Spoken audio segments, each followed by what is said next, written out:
label this right here. It's easy. I don't like it. I don't like it. Eye check. Right. Okay, I'm with that. Pat. Hold on. Pat. What is this? I see it. Fish eyes. Pat. That is my right. Right, this Left, right here. it's left. I'm sorry, my left lumbar column muscle. Okay. You can just like LCM. Okay. Miss Cecile. Yeah. Miss Cecile, I'm up here. What is this structure right here? The biggest, no? Left. Sophie, what is that? Left parathyroid. Left parathyroid gland. Yeah. Okay. He's a doctor, of course. No Byron, skill. what is this structure right here? Sternal-hymen. What is this structure? It's only one mile right here, dude. What's this structure? Sternal-hyoid muscle. Alright, do it. Right sternal-hyoid. Right. R. Just write an R. No, you don't have to write the whole thing. Put R in front of the SH. Alrighty. Jasmine, what is this structure right here?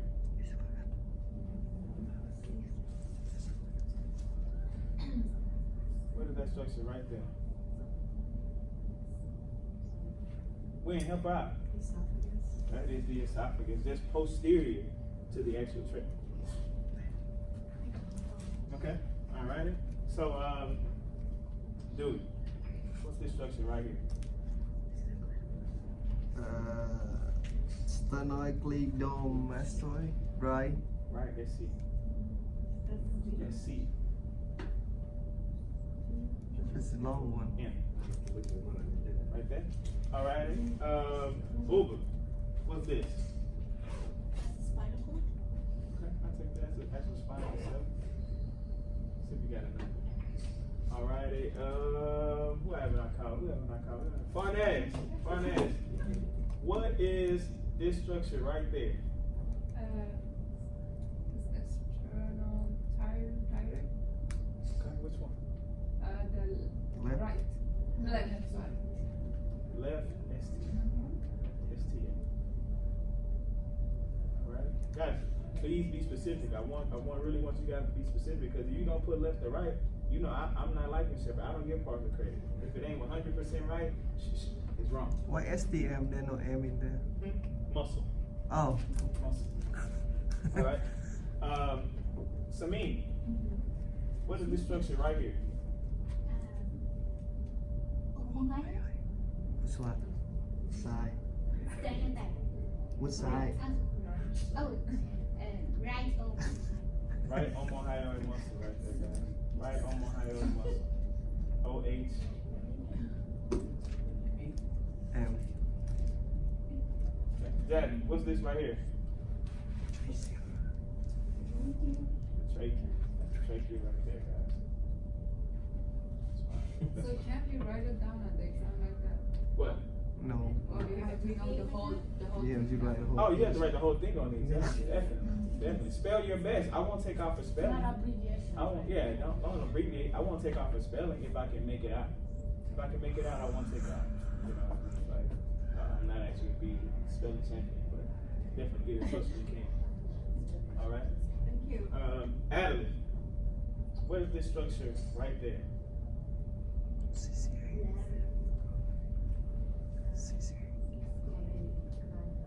Absolutely. Left CCA. All right.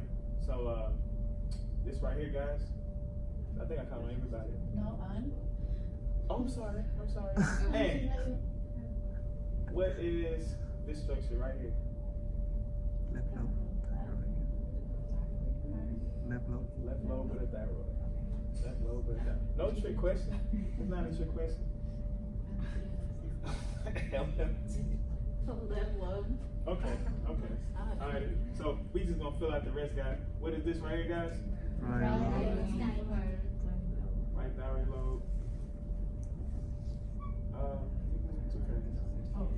What's this right here? Right CCA. RCCA.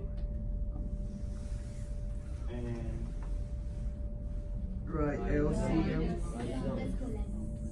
longest colon muscle. What's my stretch? What's this bridge that connects these right muscles? Isthmus. The isthmus. Okay. And what is the structure right here, guys?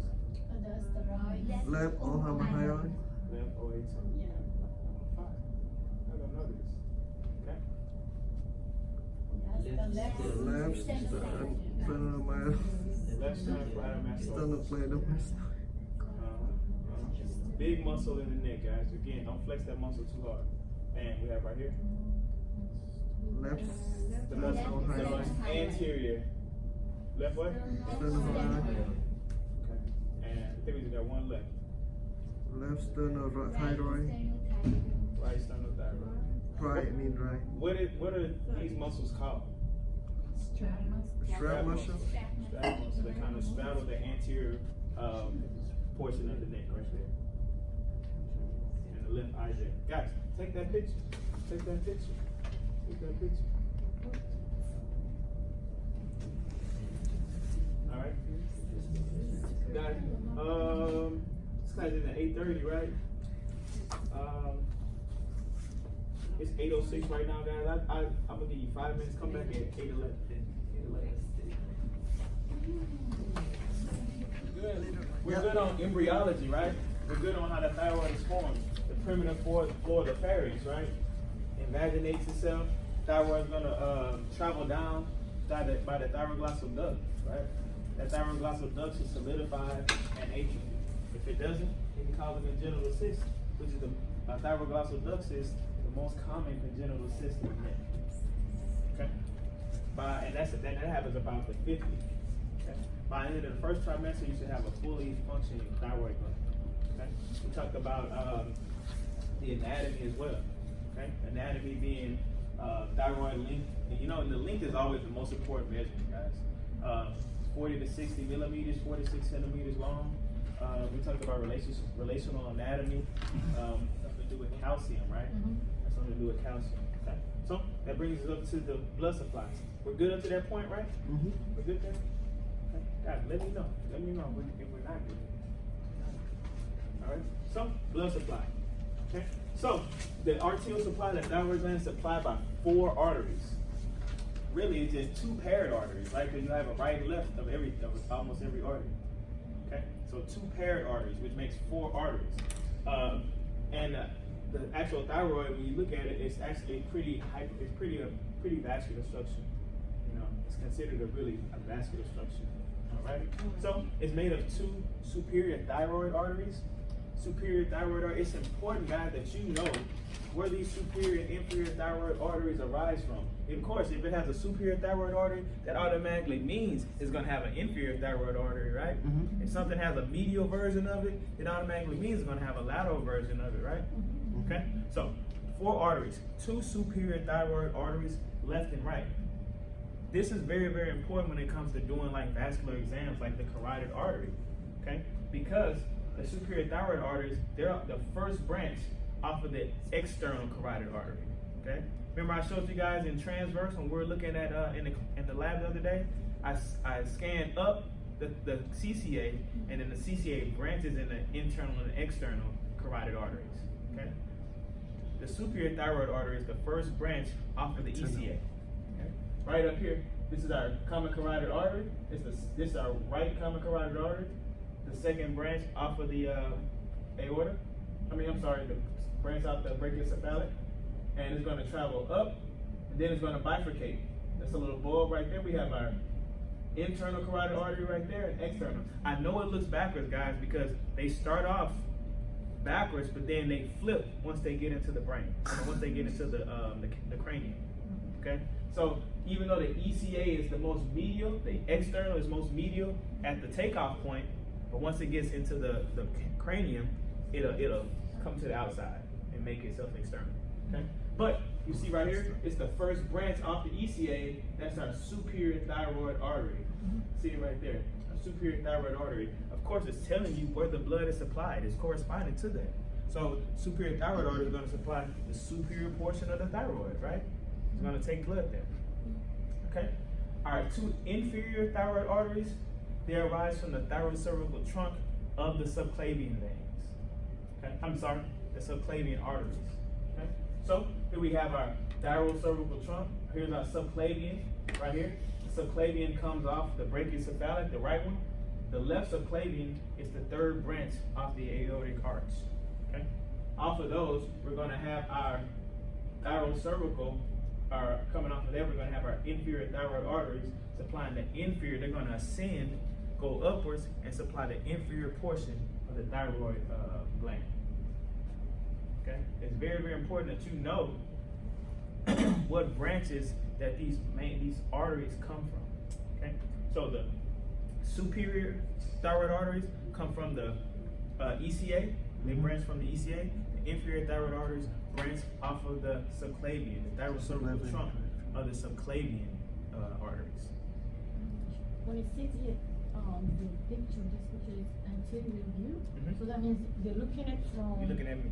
How we look at all our images, how we look at every single image in anatomical position, the anterior, like you're looking at me right now. You're looking at my front. So your left is my right. Yes. Okay. No, but I'm talking about the title, so I'm looking at from where? From here or from this side?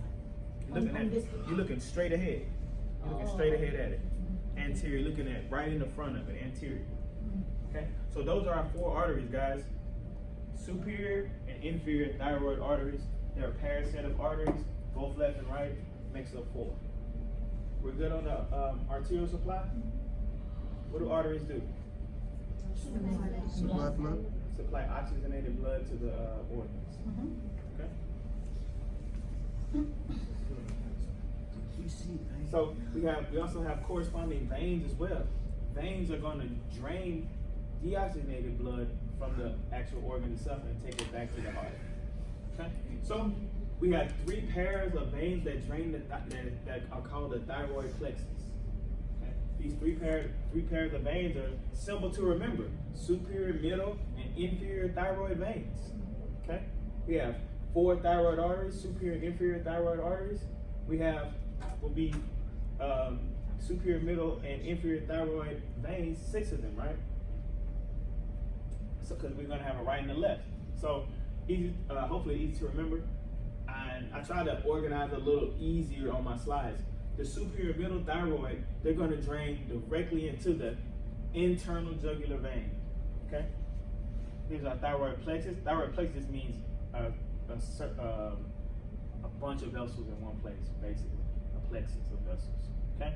So our superior and middle thyroid vein, this main vein they're draining into is the internal jugular vein. Everybody see that? Mm-hmm. This is our superior, our right superior thyroid vein, our right middle thyroid vein, draining into the internal jugular vein, right there.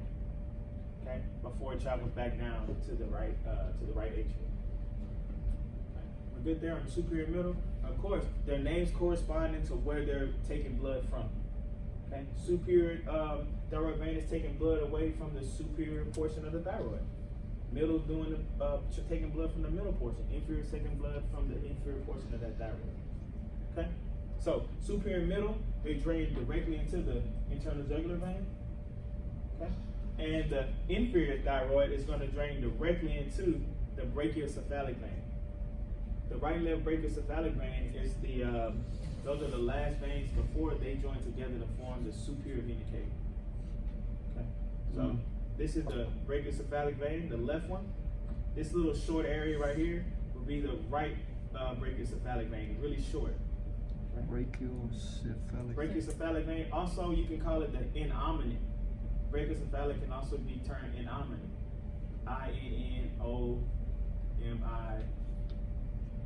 INNOMINATE. NAT. Also known as the innominate. Okay? Innominate. So I tried to break it down as simple as I could with the blood flow. Okay? We're good on that, guys? Good with blood supply? So, we need to know where it's draining into? Absolutely. Absolutely. I can't stress that enough. You have to know where it's draining into. You'll never forget where the superior thyroid artery comes from, because I'm going to say that so much in vascular class. That's very important to identify the ECA from the ICA. Okay, so that's gonna be on your registry for sure. What's the first branch off the ECA? That's the superior thyroid artery. Okay, you'll never forget that. I'll never let you forget that.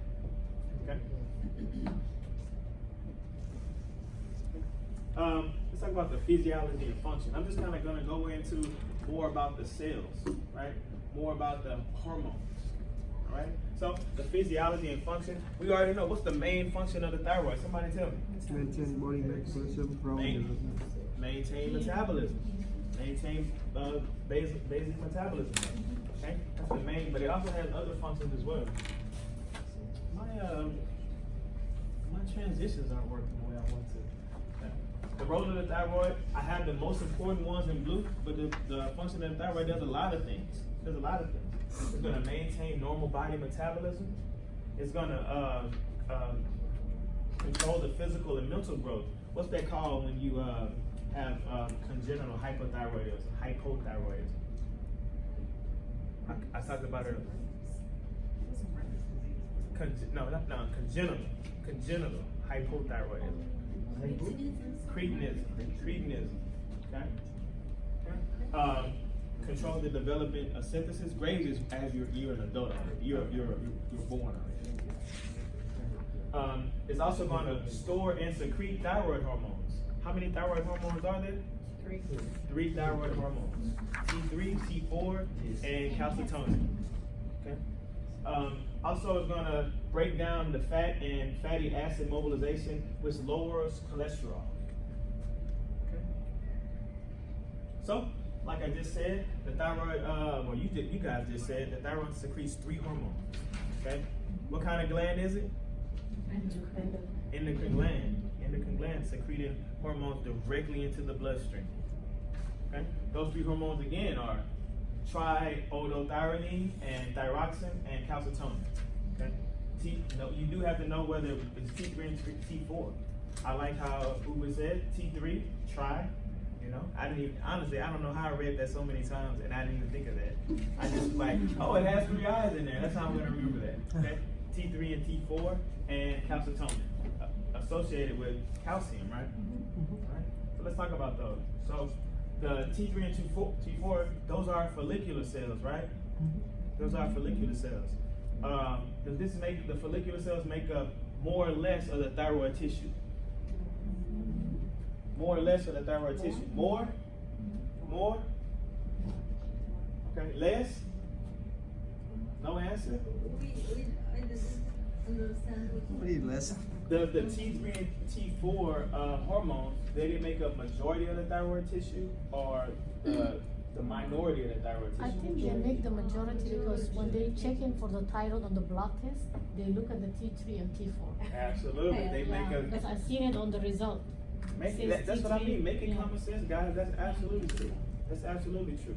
So these follicular cells make a majority of the thyroid gland itself. Okay. The what is the another term for calcitonin? C cells. C cells or parafollicular cells. Parafollicular cells. And Okay. Right. what? So what? The thyroid doesn't make enough. I mean, what is this calcitonin? I'm coming to it. I got you. So these are the 3 hormones that the thyroid secretes. All right. So the mechanism for producing hormones is through iodine metabolism. Guys, the thyroid is the only endocrine gland that can absorb iodine. Okay. The thyroid needs iodine and able to secrete or to be able to create the T4 and T4 hormone, T3 and T4 hormones. Okay. Thyroid follicular cells are the only cells in the body, like I said, that can absorb and secrete T3 and T4. In terms of secretion, T4 is more abundant. Okay, the thyroxine hormone is more abundant at 90%, whereas T3 is 10%. Okay, however, the T3 is the more potent of the 2 hormones. Okay, the book has like a whole paragraph explaining that. I tried to break it down into 1 sentence for you.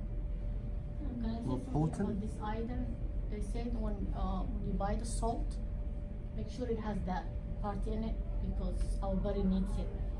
So yeah, they have two kind of salt on the shelf, the grocery Yeah, you store, wanna get with the one with iodine, iodine. without no iodine. Yes. I want to get the little lady that's dropping the sauce. Yeah, that one that says Yeah, exactly. Range salt, something. So again, guys, the T4 is more abundant. Thyroxine is more abundant than the triiodothyronine. However, the T3 triiodothyronine is more potent. It's the more stronger of the two hormones. Okay. Remember, those are the two follicular cells. 10% is stronger. Okay. All right. We're good there, guys? Yeah. All right. So, when thyroid hormones are needed in the body, they're released into the bloodstream by the action of thyrotropin or thyroid stimulating hormone. Okay. When your body needs it, the action that occurs is called thyrotropin, which is going to release that thyroid stimulating hormone, and that's produced by the pituitary gland. All right. So the secretion of TSH, the thyrotropin, is regulated by the thyroid releasing hormone, the TRH, which is produced by the hypothalamus. So essentially, the hypothalamus tells the pituitary gland, "Hey, you need to release some hormones into the bloodstream." Okay, we good there? So So the signal comes from the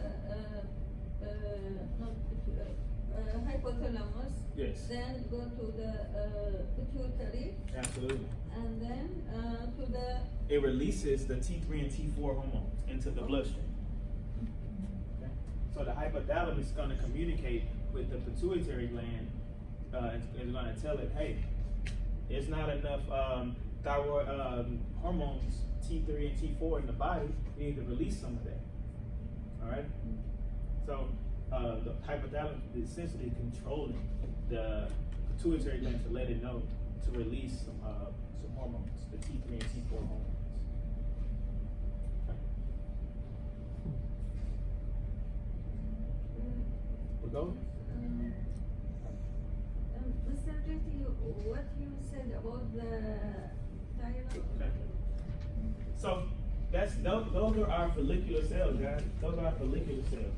Okay. But let's talk about our parafollicular cells, which is our calcitonin, also known as thyrocalcitonin. It doesn't say that in the book, but also known as thyrocalcitonin. Okay. Thyrocalcitonin actually decreases the concentration of calcium in the blood. So when you have too much calcium in the blood, the thyroid is going to release some calcitonin to reduce that calcium that's within the blood. Alrighty? It actually communicates with the bone and it inhibits the breakdown of the calcium from the bone. So let's say the bone is releasing too much calcium into the bloodstream, then that's going to trigger the thyroid to release calcitonin. Okay? If the bone isn't releasing calcium into the bloodstream, then no calcitonin will be secreted by the thyroid. Is that like negative feedback? Negative feedback system, absolutely. That is the negative feedback system. Okay? So the calcitonin is actually going to prevent hypercalcemia in the blood. Okay? So if you don't have enough calcitonin in your body, then you could possibly have hypercalcemia. It's calcium in the blood, a lot of calcium in the blood. Alright? What time is it? 8:31. Okay, we'll stop right there, guys. I only have a little bit more. I will go ahead and send this to you guys for the weekend.